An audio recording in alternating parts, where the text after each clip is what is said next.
Welcome to Phenomentor. This is our first time unique event bringing together some amazing mentors and mentees, hopefully to talk meaningfully about the value of mentorship in the workplace. We hope it's going to be a great evening. We hope you enjoy it. I'm Laura Smith. This is my dear friend Ann Pruitt. And Ann and I have both been great friends with Rita for a long time. And following her book launch a few months ago, over a glass of wine, of course, we hatched an idea to bring together some of our favorite mentors and mentees to discuss and connect over Rita's wonderful book. And Rita was really gracious and she indulged us.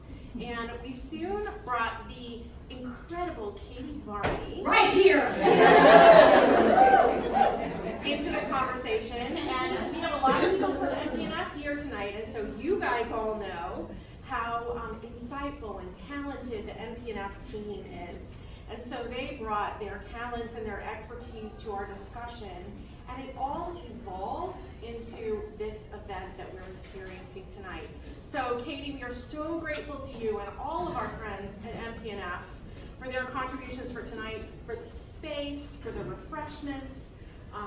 We're so thankful for that. There was another really key member of our planning team, Rita's amazing daughter, Brittany Mitchell. Brittany is a strategic thinker. She is insightful. She's organized. She is creative. She is her mother's daughter. Thank you, Brittany. So we're excited to be with Rita and each of you to explore some themes in her best-selling book, Owning Your Phenomenal Self. We think this is a great resource for mentors and mentees. And I love Rita's book because, like Rita, it's candid, it's action-packed, and it has powerful stories to illustrate her points. I'm here to tell you that Rita Mitchell's Owning Your Phenomenal Self is a double whammy of goodness. If you are a self-motivated young professional who wants to kickstart your career, this book is for you. If you want to be the best mentor you can be, this book establishes a new framework that you can use in relationships.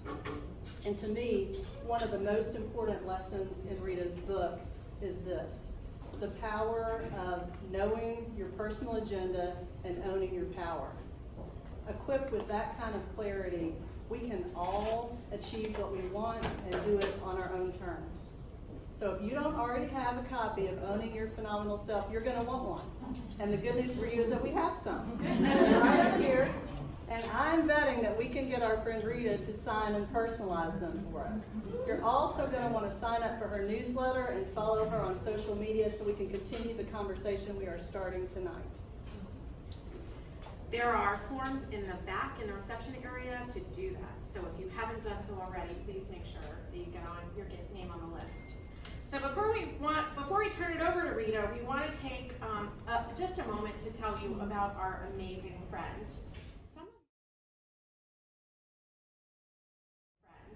Some of you know her already, but for those of you who don't, Rita is truly an inspirational leader. In a career that has spanned nearly 4 decades, she successfully navigated difficult roadblocks and conquered obstacles to accomplish her personal and professional goals in the very competitive financial services industry. And her expertise ranges from the small business arena, where she ran her own securities brokerage firm, Mitchell Financial Inc., to a large enterprise where she served as executive vice president and manager of private client services for Middle Tennessee at First Tennessee Bank. Now, owning your phenomenal self is a concept that Rita has lived, spoken, and written about, from the TEDx stage to Black Enterprise magazine, and now to a best-selling book on Amazon. And as Ann mentioned, Rita has developed a framework for developing where, when, and how to lead that is grounded in a clear understanding of her agenda and her power. This is a tiny sample of what we mean by that. She served on Senator Bill Frist's Advisory Council on Small Business. She chaired the Women's Fund and the YWCA Board. She serves on the National YWCA Board, and she was a board member of the organization that brought the Women's NCAA Final Four to Nashville. She's won countless awards, and one we want to mention that's relevant for tonight is in 2008, she won the Women of Influence Award in the mentoring category from the Nashville Business Journal. Rita is owning her own phenomenal self. Rita is old. We are so excited that she's here to share a bit of herself with us. So please welcome Rita Mitchell.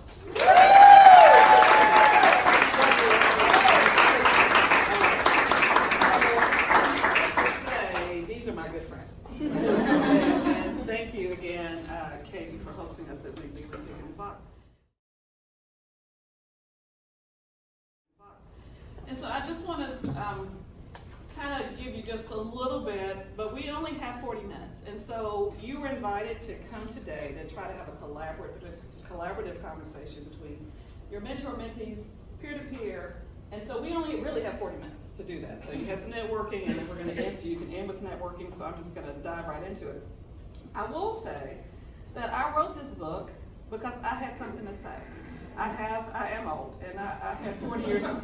I have 40 years of corporate experience, and I have this daughter here who entered into corporate arena, who was calling me every day, even today. I'm sitting out on the patio, and she's like, "It's Oracle in." I'm like, "The Oracle's always in."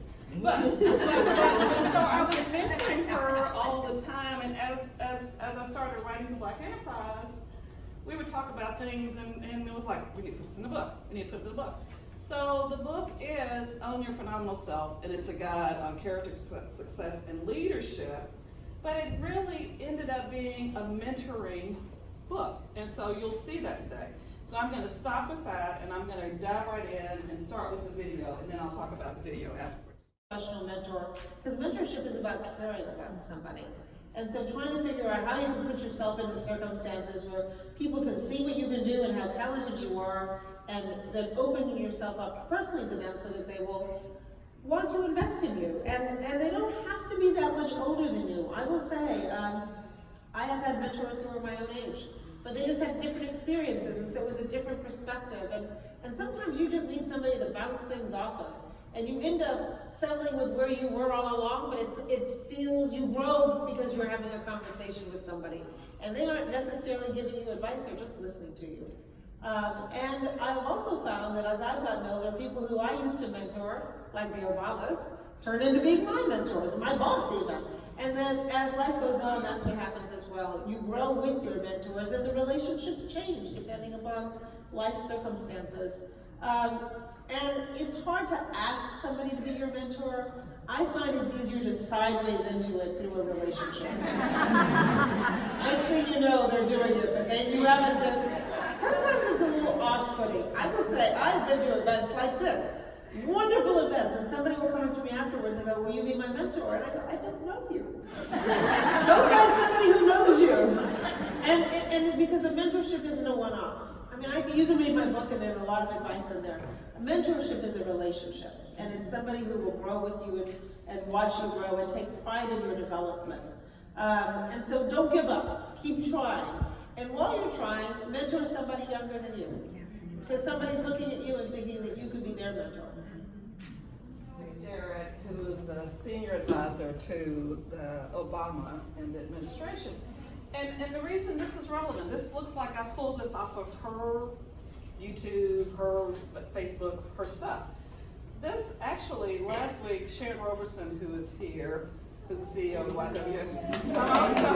I'm also rolling in this chair-elect again of the YW here, and I'm on the board. And so we were in DC last week, and so Valerie, it was a great conference. It was a lot of work, but it was a great conference. But Valerie actually ended that conference, and I happened to be sitting in front. And so when she finished, and I taped everything, she opened it up for questions. And I want to tell you who was there. We had like 400, maybe 430 people. We have 205 YW organizations across the nation.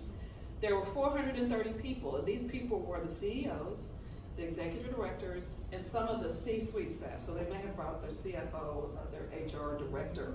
That was who was invited to attend the conference. The first question that was asked to Valerie was a CEO that stood up and said, Valerie, I have been looking for a mentor for 2 years, and no one will say yes. And I don't know, what is your advice for me to get one? And so I happened to be there when we were going to do this, and I'm like, oh my word. And so I begin with that because, you know, you're not too old to have a mentor, you're not too young to have a mentor, and it's not necessarily easy to find the exact mentor that you're looking for, and maybe you need more than one.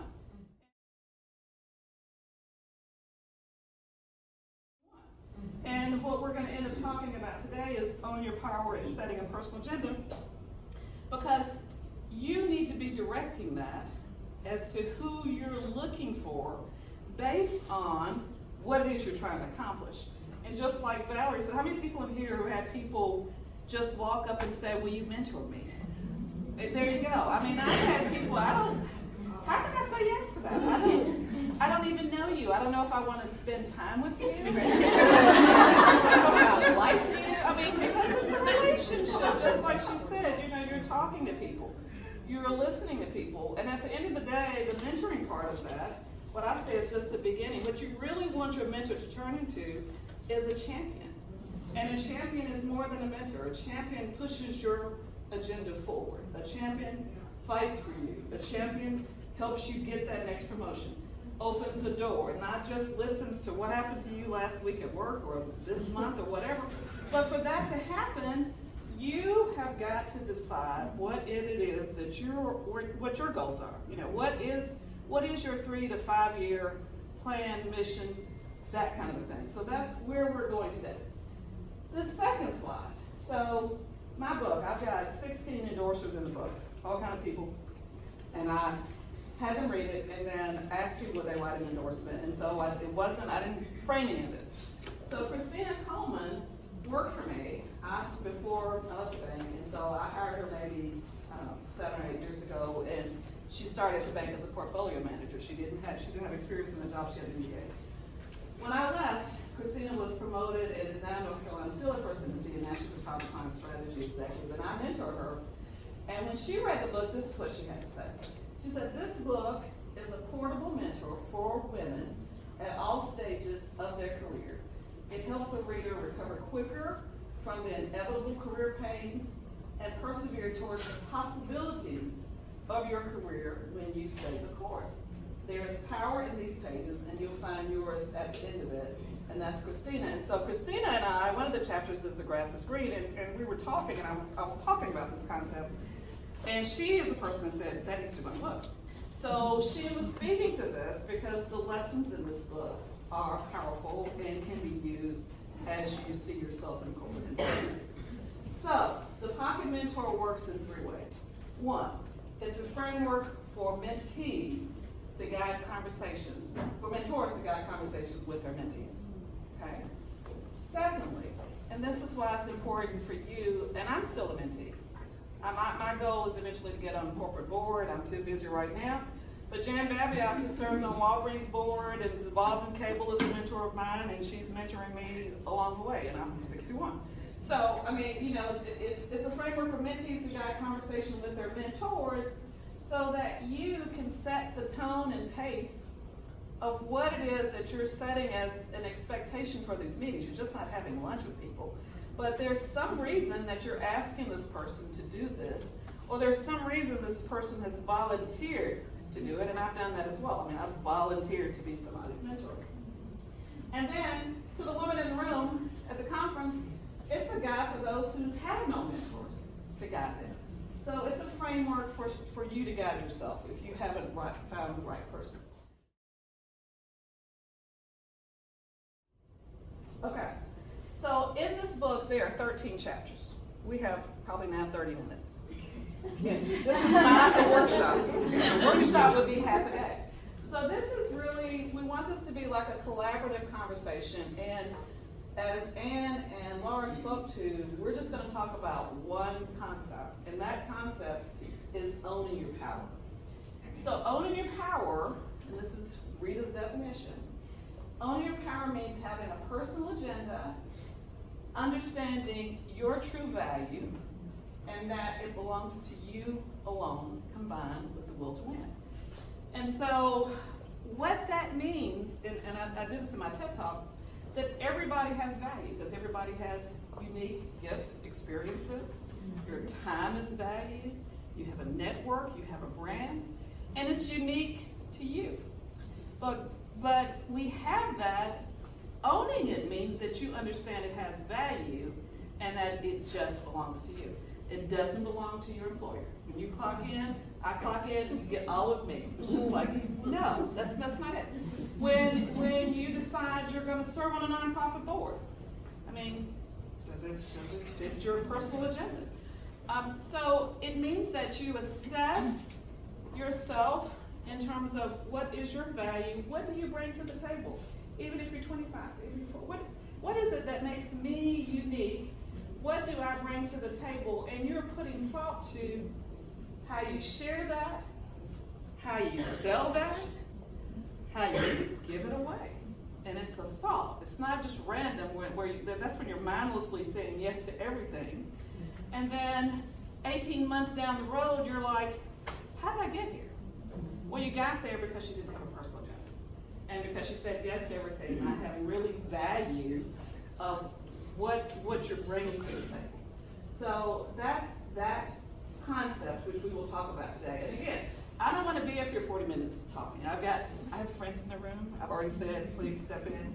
And I'm happy to be challenged on that concept too, if somebody feels differently about that. So now, let's go to the question that the questions that you answered coming into the door. And the first question is, what is your superpower? Okay, this is great. So let's I'm gonna read some of these because I can't see this. So there's patience, connector, activator, connected people, problem solver, calmness and consistency, fearless survival, optimism. I guess when it's big, more people say it, right? So empathy, positivity, intuition. Okay. So who wants to speak to that? Because this is twofold. This is one for you to think about you specifically. What is the strongest thing you think about yourself? But then also to see what everybody else thinks about themselves. And do you have more than one thing? Do you have 5 things on here that you can identify with? So who wants to speak to any of this? Now I got mentees here, so I can make people talk. So who wants to speak to this? So I'm glad. Okay. So one of mine is optimism, and those of you who know me know that I'm an optimist. And when I say that that's my superpower, people kind of chuckle about that. They're like, optimism. But the reality is that if you are looking for good outcomes, you will find them. Mm-hmm. And so optimism is a superpower. I agree. Who else wants to speak to? Roxanne? I have a question for the group. Oh, okay. I should have known you'd be the question. But you done that. Okay. I'm sitting over here next to Mr. Okay. No worries. Okay. I'd like someone to give me, because empathy didn't come to mind for me. Okay. And since there's so many people in here that says that, somebody needs to identify or define that for me if they said empathy and why. Okay, there's a person right in front of you that Thank said you. that. Would you guys? I'm Sarah. Hi, Sarah. Nice to meet you. Good to meet you as well. I said empathy is one of mine because it was a shorter way since we were kind of restricted. Oh, yes. I just said so they can hear you. Yes, it was a shorter way since we had a limited amount of space, but it was a shorter way to say that I think as a communications professional, it's really important for us to take on the tone of our clients and keep our clients' messaging and just their overall, the essence of our clients in mind. And so in order to do that, I feel like we have to empathize with who their target audience is, who they're trying to communicate with, why they're trying to communicate a certain message. And so the only way that I could kind of put that all into one word was empathy. So you're identifying with what they're trying to say and who they're trying to reach. Do you think you do that better than a peer? I mean, when you said that's your superpower, you picked that out of the big pile stuff. So do you think that you do that better than a peer, or there's something more affinity around how you do that? I think that that's what I've been trained to do, Okay. because of the field that I work in. I also think that it kind of comes naturally to me as well, but I also feel like I stay in my lane. So whether someone else can do it better or not, I just try to do it to the best of my abilities. Okay. I'm just gonna chime in for Sarah. You try to That, yes, from a client's perspective, but as someone who sits right next to her and works with her, when she leads other people, she sees where they're coming from, and she applies that to how she works with clients, works with her managers and the people that she manages. Okay. So did that answer your question, Roxanne? Did that answer your question? Yeah, that was good, but I kind of understood it coming from the PR side. I guess what my curiosity was is that the room is so large and there's so many folks in here that put it up there. It was just a question. Does anybody have anything else to say? Okay, go ahead. Yeah, I also listed empathy as my superpower. And for me, that came back to one of the favorite things I like about my job, and that's coaching. And that is mentoring. And so I've often found myself in situations where people have told me I'm gonna be their mentor. And I think it's because when I listen and engage with people, I come from a sincere place of wanting to understand and not diminishing their experiences, and really understanding where they are and meeting them there and asking them, I don't walk into a conversation with trying to tell someone what to do. I often ask the question, how can I help you? What do you need from me? How can I assist you? And just trying to get a better understanding of that person and how I can help them. And so I feel like that's a strength for me. People, when they meet me, they feel like I'm real. I'm not, putting on a presentation of a person. And I think that has helped me foster good relationships, meaningful relationships. So. I was looking if there was is there any one thing anybody else, optimism, personality, positivity, I understand. The versatility, that's a bunch of people, I guess. Somebody speak the word, okay, go ahead. So I'm in a profession, marketing, that over the years has been this all-encompassing kind of catch-all word, from social media to traditional marketing to advertising to, sometimes PR. So I feel like my superpower is that I've done all of those things. And so I've worked in several different industries, large, small, nonprofit, for-profit. And so I feel like I've done print. So I've got some experience in some older forms of marketing, all the way up to chatbots and podcasts. And so for me, and I love marketing is who I am. It is just in my core. And so that's how I feel I can give the best of myself, is because I am personal. Okay, that's great. Go to the next one, because I'm gonna ask a question. I want to see what the next question was, if people answered. Anybody else have anything to say about this before? I do. Okay, yeah. I was surprised by what I'm drawn to. Okay. And I would love to know this person, the calmness and consistency, because our world is so hectic that I'm completely drawn to someone. I read a devotional that says, joy is the daughter of calm. So every day I'm challenging myself to find new ways to be calm. And when to breathe, when too much is going on. So with our interviewing, I would glam onto that person. On that person that's calm? And so, does somebody, whoever did that, does anybody want to speak? Oh, no. I should know that was you. Yeah, I just try not to let things get under my skin, excuse me, and I'm usually the calm force in the office. I had one of our attorneys say, never gets mad about anything. If I do, I don't show it to the people that I work with. And consistency, I just think your staff needs to be able to know who you are every day, that you're gonna be the same person every day. Which one am I gonna be? That is HR speaking. You do have to deal with all the people, right?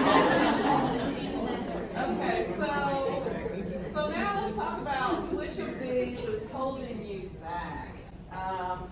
So none of the above. Okay, so education, training. So company culture's 10. I guess that's the highest. Education, training, 9. Lack of opportunity. Well, y'all must work at different places than I work. I don't know. So if nothing is, was there something that's not on the grid? Because otherwise, okay, because otherwise we wouldn't be here. We don't need it. Okay. And so it's yourself and the confidence that you have in yourself to keep moving forward. Okay. Is that pretty much everybody? Yeah. Go to the next question. What do you have the least control of? I like that. That's pretty cool. Okay. This is really good, guys. I'm shocked because anybody want to speak to this grid of what people are saying? I think this is really good. What do you have the least control of? Other people. Okay. Company environment. Anybody want to speak to that at I all? think you can set the stage for people and set expectations, but you can't control them. They have to decide that's what they want to do. So what's, I think, is that the last? No, there's too much. Okay. That's Three. okay. The other ones have to do with mentors. Okay, go Well, ahead. just as it relates to this, I think it goes back to your earlier point about mentoring and having to have an advocate and a sponsor. So when I think about this and like not having control, like if you don't oftentimes have the right, are not connected to the right people and have sponsors that have seats at the table, then oftentimes you're not, thought of for promotions or opportunities. So to me, that's why it's other people that's why you have the least control, because other people are making those decisions if you don't have a seat at the table. So let's go deeper with that. So how many of you feel that the other people are not recognizing your talent? Well, it's like, I mean, you would be further along if these people were different. I mean, the other people.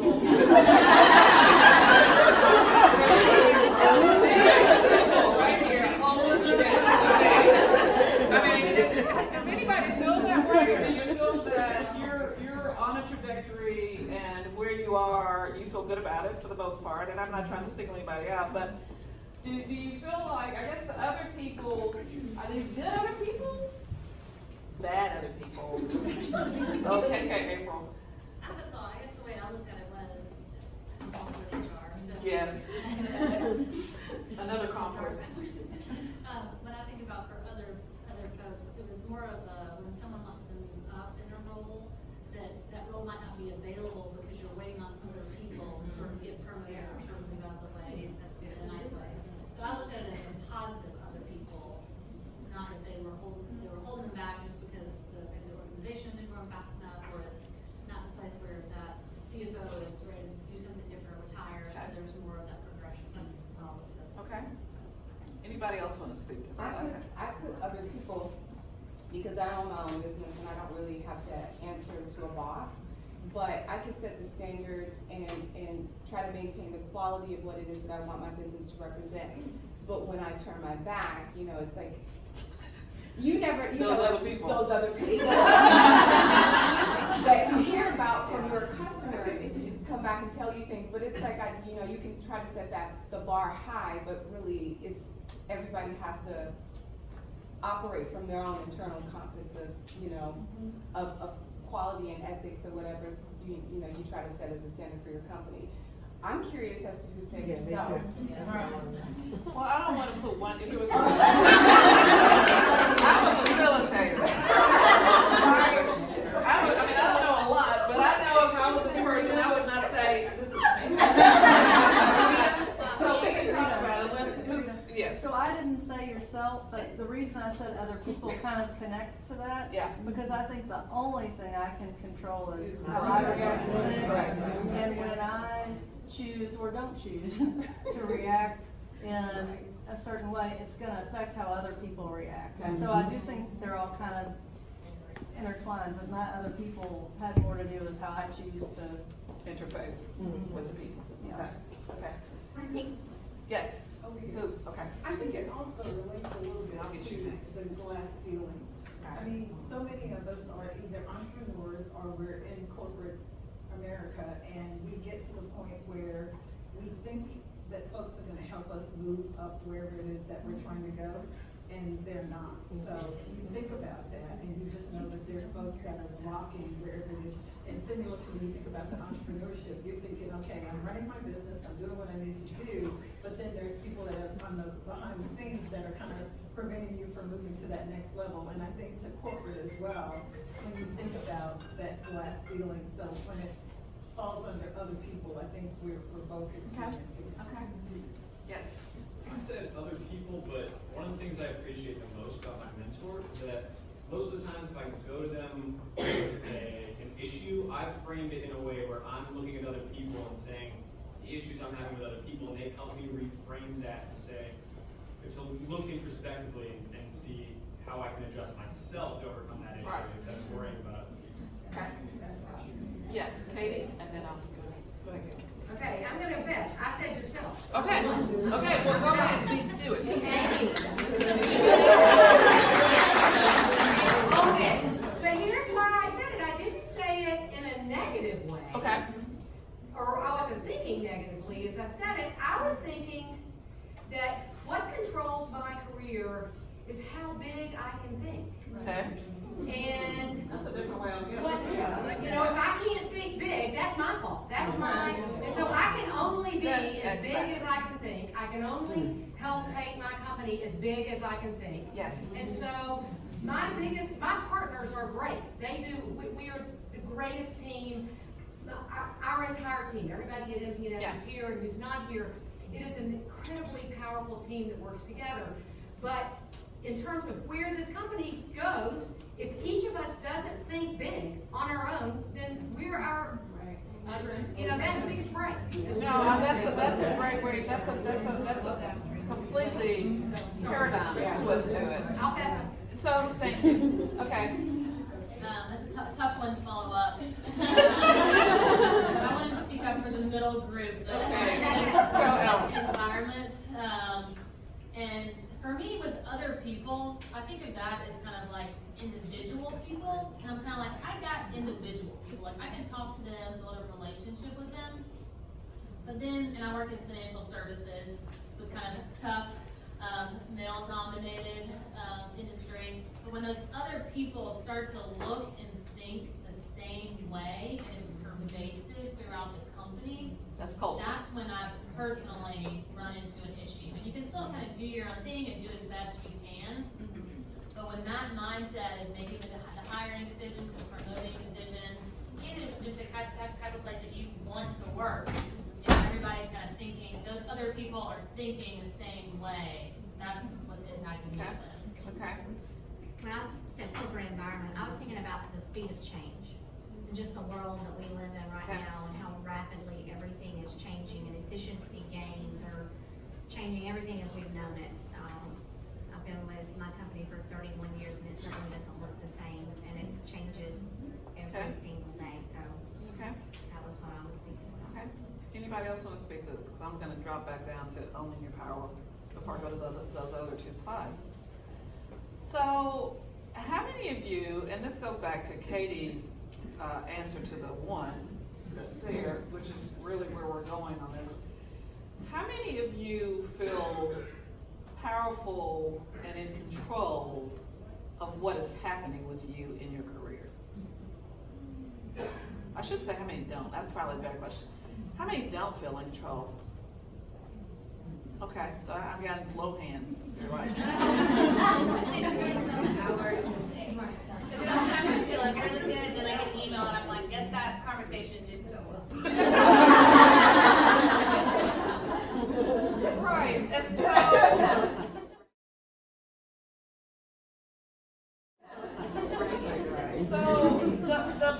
the owning your power concept, which we talked about, understanding what your value is with a personal agenda. So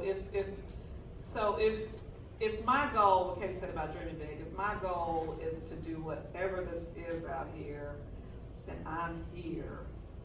There's a gap of work, right? And that work is my work.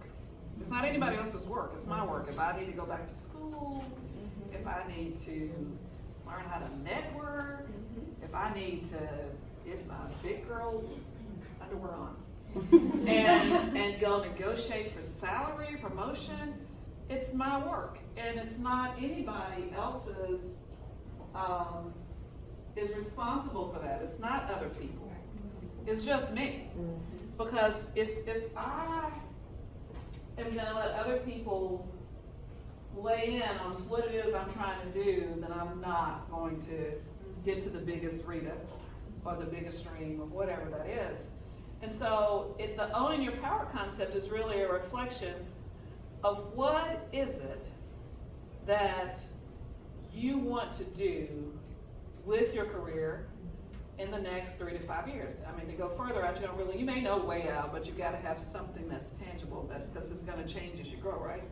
So what is it that you really want? And that is a reflection to yourself of what you want. Even where I am today, and I'm retired, and we're doing this, and this person is driving me like a slave. Right, yeah, and so, but I have to decide, I have to own, where do I want to be? How much work am I willing to do? Am I willing, I want to go speak. Am I willing to get on a plane, go to do this? No. So what does that look like, and what is the gap of work? And then what is my real talent? How do I want to work? What makes me happy? I can do a bunch of things, but what do I want to do? And so the concept of owning your power is really having that reflective thought conversation with yourself, your spouse, whomever, people who have board of directors, the mastermind groups, whatever that is. But you are coming up with what your vision looks like, which then puts some kind of plan in place, whether you need to go back to school, whatever that is. You need to surround yourself with better people, better friends, a better job, whatever, that you're willing to do the work to get to the gap. And so now I'm going to fold back in that mentor, because this first part is just you. I can't help you as a mentor if you don't know what it is you're trying to do. I really can't. I mean, I can talk, we can have lunch. I mean, I have an opinion about everything. I do. I'm old. I have an opinion about everything. So, and most old people do. I mean, we older, right? Billy knows. Billy's got an opinion about everything. So I'm saying that because this is the mentor meeting, right? And we're going to do a workshop. But so many times we have these mentors, and we don't really know what we're getting from these relationships, other than we think we're friends. Well, I have friends, but I don't have friend time for mentors. I mean, if I'm there, we're there for a purpose, and you should bring your purpose to the party. And then you should evaluate whether I'm the right mentor. Just because you think I'm somebody important, you think I'm somebody influential, you think, that has nothing to do with how I relate to your agenda, right? And maybe, and I'll let, I told her I was going to pull her in on this, but I'm her mentor, and she talks to me every day. You take videos, right? I'm a mentor every day, but I'm not her only mentor.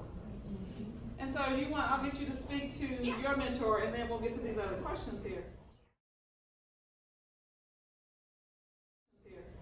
Just speak for a second. So I call Mom the Oracle, like I said, I'll say, it's a really, because we're obviously very close, talk to her all the time, but sometimes like there's something happening at work right now, and I don't need like, hey Mom, what's up? I need like, okay, so this guy said this girl said this, I have a meeting in 3 minutes, like what do I do?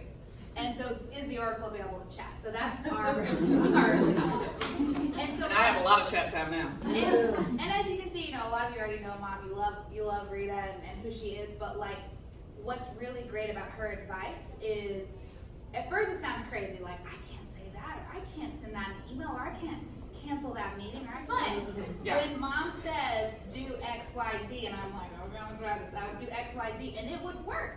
And I got promoted, and I had difficult conversations and survived. I went from a place where people didn't support me as a leader to when I left my previous employer, my direct reports were like, you were the first person who cared about me, and I appreciate what you did for this team. And it was like, well, you didn't feel that way 2 years ago, but I'm glad you're here now. But I had to do the work. So she gave me the tools and the advice and the direction, and I had to put on my big girl clothes and go to work and do it.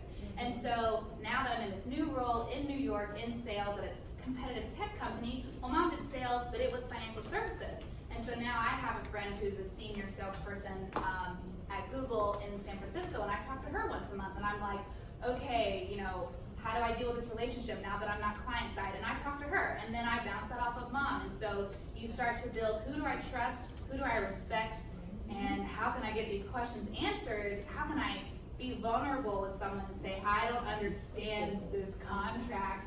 What, am I crazy? Can you help me? So it's like feeling it out. And I just wanted to say that, and so I'm saying that, thank you, Brittany. I'm saying that, I'm saying that because that is the thought process in a mentoring relationship. And from a mentor, if you're not bringing this to the table for this person, then you're kind of wasting your time. You should just be friends. It's okay to be friends, but you're really not, I mean, you know, you're not the right person. And if you're not the right person, you should tell them you're not the right person because you can't help them what they need. And if you're old and senior seasoned, you have a feel for what it is they really need, even if they don't know what they need. And that is your role as a mentor. As a mentee, you can't really evaluate this stuff, like I said, until you know where you're going and you've assessed yourself. And like Rich said, she's in sales. I can sell potato chips out of a, you know, whatever, can. But I don't understand technology. So we're gonna have cells, and then it gets broken down. It's like broke down. I mean, you got to talk to somebody in your field. And but that is the importance of mentoring for you to be the driver of that. And so now let's go to this question here. So, can you clearly articulate what you want most from your mentor-mentee relationship? 35 said yes, 17 said not sure, 4 said no. This is really a problem. Right? That's a problem. I don't know who they are. I don't need to raise your hand. But that's a problem. And not sure it's really a problem because you're spending time and you're I don't want to say you're wasting your time, but the mentor doesn't know they're wasting their time. So Rita, do you have, like, as a mentor, like 2 to 3 questions that you challenge somebody who's kind of thinking about maybe being a mentee or not really interviewing, but somebody to help them kind of figure out if they know what that agenda is? Or helping them go back and ask a couple of questions for them to think about what that agenda is before they come back to you.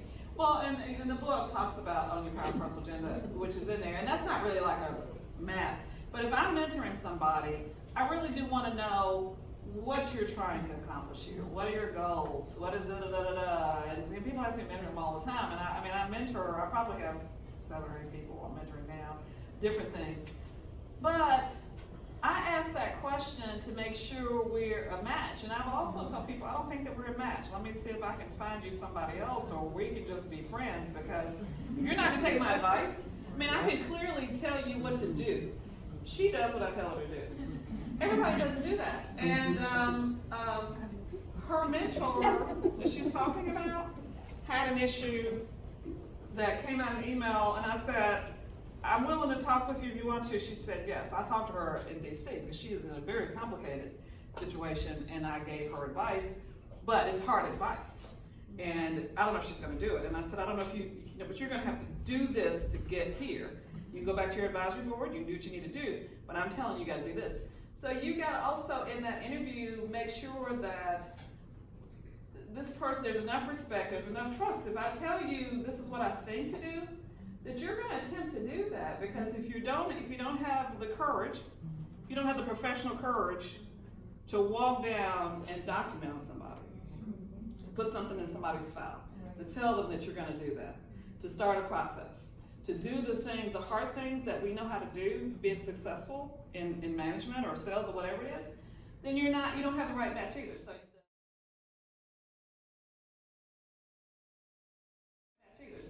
the question is, what do they want to do? What's lacking? How hard are they willing to work? And is there enough trust there to take your advice? And what else do they need besides you? Do they need another mentor here beside me? If you tell me where you want to be in 3 years, and I'm like, well, I can help you do this, but I really think you probably need to meet this person. You need to have somebody that's a marketing expert. That's kind of the thing. And if you're sitting there doing that and you start talking to somebody, you can tell whether they really want to work or not. And then you decide whether it's worth your time. So that's kind of how I would assess that. Yes, I would say to your question, I think it has to be authentic, right? So I think the relationship has to develop and it's got to be authentic. But sometimes people attach themselves to you to attach themselves to you. Yes. You know what I'm talking about? Yes, I do know what you're talking about. So when you ask the question and says, okay, you want to mention me and you sit there and have lunch, coffee, whatever it is. But my first question is, what is it you're looking for? What is your goals? What's your aspirations? Where do you want to be? And you have that conversation and they're kind of sitting there like, I have no clue what you're talking about. So you try to have real conversations about it. Is it career? Is it personal? Like, what is it? But where do you want to go? Because in mentoring, for me, it's work for both pieces. So if you're not going to do the work that it takes to get you to wherever it is you're going, then the relationship's not going to work. Because you as the mentor is going to be frustrated. Yeah. Because you guys have agreed on doing something by certain time, talking to these people, blah, blah, blah. And then down the road, nothing has happened. No. And the champion, and you want a mentor to turn into a champion, no champion is happening if you're not doing the work and you're not following advice and you're not coming to the table. But what did you do last time? Well, I was thinking about doing it, but I still haven't got to it. I had one yesterday. She said, I'm fixing to. We've been fixing to for 3 weeks. That's right. You gotta go. You gotta go. Because there's people on the move, and you gotta like them. You shouldn't be mentoring anybody that you don't like. I have done that too. And I canceled that relationship. You shouldn't be mentoring anybody you don't like, right? Because why would you don't care if they're successful. You want them to stop talking to you. So you want to make sure that there's some kind of chemistry there, because if we go back to Valerie at the beginning, that's what she said, it's relationships. And people, you start mentoring and then they might turn into your mentor. This is a long-term relationship. So that's what you're really doing. And then this other question. So have you communicated this to your mentor? Have you had the talk? This is like the talk. This is what we're doing. And so what I really wanted in this relationship was this. Or I really like where we're going, but I also want this. Do you think we can be, whatever more, or do you think I need to do anything? You're coming to the table for real and you're having these real conversations.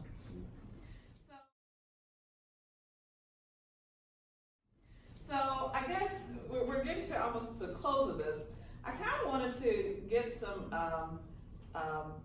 input from you guys as to what was the best advice or the best advice that you received from a mentor, or the best practices, or where you would share with the group, or what mentorship has meant to you if it's something that's positive. So anybody have anything you want to say for the good of the group? Okay, yes. Yes. So, and I'm standing here with Eric, so this is kind of convenient, but we're both in roles where we mentor groups of people, and it's a role that we do for the company. Okay. And I've been doing it for almost 7 years now, and it's been one of the most rewarding parts of my job. Oh my God, I'm getting emotional talking about it. Okay. Because I really, really value those relationships. Okay. One of the things I've always struggled with is I'm in the middle. I'm mentoring this person, but I'm also supposed to be representing the best interest of the company. Okay. And that's hard. It is hard. Because sometimes I've had people come to me, and my boss is in the room right now. I've kind of said, I'm not sure this is the best fit for you anymore. And I have to do that because I think it's what's best for them. Yeah. But I also think in the long run, it's probably what's best for the company too. Yeah. Because it's just not a good Yeah. fit, But it's been hard, and it's been really challenging to like feel that out, you know, and it's. So what's your question? I'm just wondering, like, you know, how do you keep the best interests of both at the same time? Well, from my position, you'd have to decide if you're sitting in a conflict of interest chair. And that's where you decide first. And so you have to decide, because I've mentored people, like Christina worked for me. But we weren't in a conflict of interest chair. I mean, and Lori's here. Lori, I mean, I have people who work for me, but I'm not in a conflict of interest chair. So if I thought, you know, the company pays my salary, should I go to work? I work for the company. And hopefully it's ethically and morally good company, otherwise I'm not gonna stay. So the company's writing my check. So if the company wants me to do this, and I don't think it's the right thing for the employee, then I'm gonna tell the employee, I don't think I'm the right one, but why don't I go back to my boss and say, tell her why, whatever, and find you somebody else, and these are my reasons. But I think that the loyalty is to the company first, if you're taking a check, and then this person needs to be held by somebody else, and you can be offside, you know, as a friendship. But that's how I would do that. If I'm going to work, they're paying me to get there. I get a check on Friday. I'm doing the company, and then this person becomes a friend, and they might need another mentor. That's how I would balance that. What other questions? I don't know if I was trying to get feed. That was a good question. Yes. So I would say something is both being a mentee and a mentor. Okay. Is that you have to be coachable. Your cup can't be so full that nobody can put anything in it, and you have to really like own your vulnerability in that. So when you go to a mentee and you ask a mentee to help you through a situation or help you think through it or figure it out, they're gonna tell you some hard stuff, even about yourself. If they truly are caring about you and they really are your mentor, they're gonna say some hard things, and it may sting for a moment, but that sting is good, because that means that if I don't do this, I keep doing what I've been doing, I'm gonna continue to get what I've been getting. And so I'm having this conversation with you because I want to do that and I want to be better. The only way I can do this is to receive that feedback. And so that's important as a mentee as well as a mentor. Sometimes you have to have that difficult conversation, and it may sting, but you know that that's in the best interest. And so you allow that time for it to heal and scab over, and we can continue on. But that is very important that you are coachable, and that's one of the things I definitely look for whenever I'm hiring anybody or working with anybody. Is you have to be coachable, because if I can't tell you anything, then this is not gonna work. Yeah, and there's another hand, and then I'll end it with a comment back on Lolita's, and then we have the takeaways, and then I'll turn it back over. Well, to the same point, how do you, as a mentor, how do you balance challenging someone and encouraging them? Is there a right balance to it? Well, if you're a mentor, you should be challenging. They get encouragement from their sister. That is not your role. Encouragement, mentorship is not an encouragement place. It's a push place. It's a movement. It's a stretching place, right? That's what you said to me. You're gonna have to get uncomfortable. I told her that. Yeah, she's got to get uncomfortable. This is one of my mentees too. She's like, yeah, so go read this chapter. You're gonna get uncomfortable. You got to go do this. Let me know.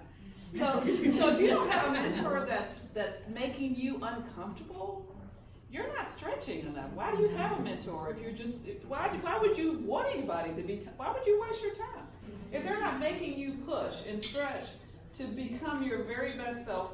Which is your agenda, where you're going, right? You're like, I'm going here, and I want you to mentor me because I need you to help me get there faster, or tell me how to do it. This is not an encouragement moment. I mean, it's just really, that's not what it should be. But I will go back to Lolita's thing, but it is a place of trust. Because you have to trust me, because I'm gonna make you stretch. So you have to trust me that I'm only doing it to help you do what you want to do. And I'm giving you my best advice. And so if you don't have that trust with that person, that you have to question whether that's the right person too. And if you can't see getting there if this person is not the right person. Because you have to be vulnerable with that person. I think you have to have multiple mentors. Okay. You definitely have to have that mentor where you put on your seatbelt because they're gonna make it That's real right. for you. And then there will be others that maybe serve other purposes. Yes. Yeah, I agree.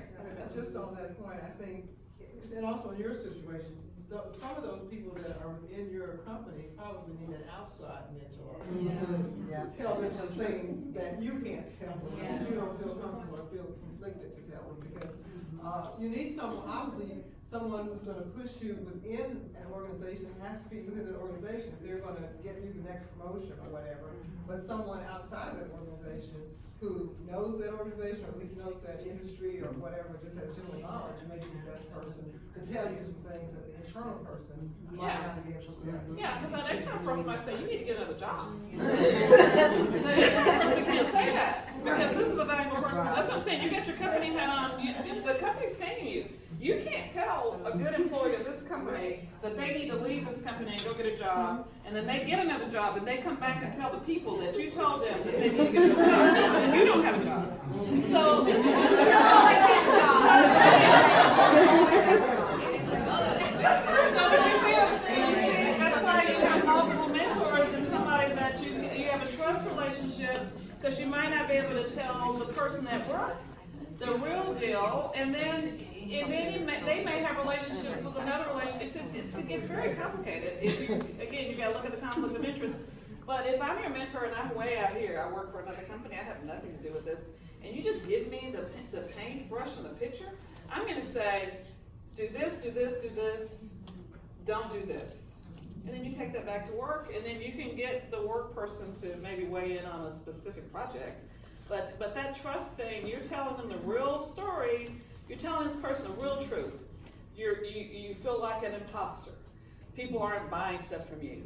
This is, the men are treating me this way.